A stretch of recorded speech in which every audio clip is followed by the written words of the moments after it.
Welcome friends. In this video we are going to uh, do the financial activities, finance management.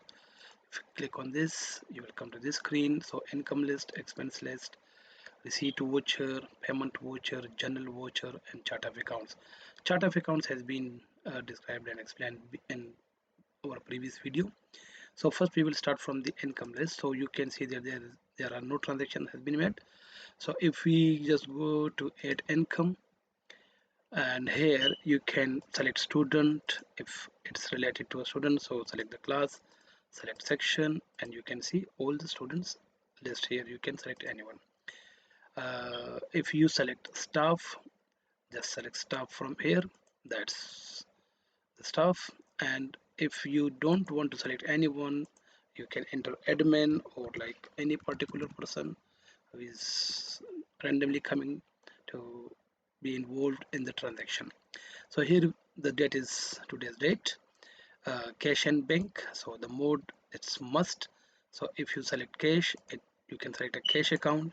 If you select a bank, you need to select a bank, and then you need a reference number, that is like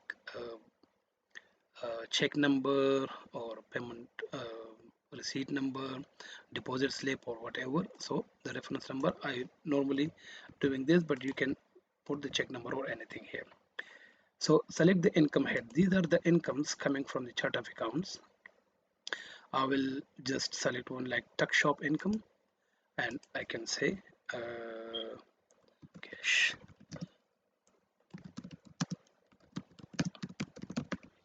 and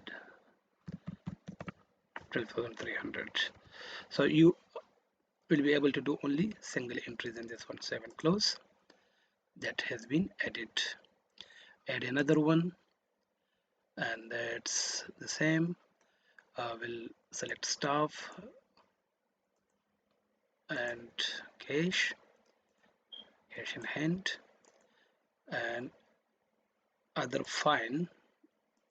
If it's still other fine, staff fine collection, so 500. And if you want to attach a document, any receipt, etc., you can do it from here. Save and close. So that's been added. If you want to view, you can view here, and you can print this invoice as well. This one you can view, and you can print from here as well. Yeah, so that's how we are adding income. That's for this video.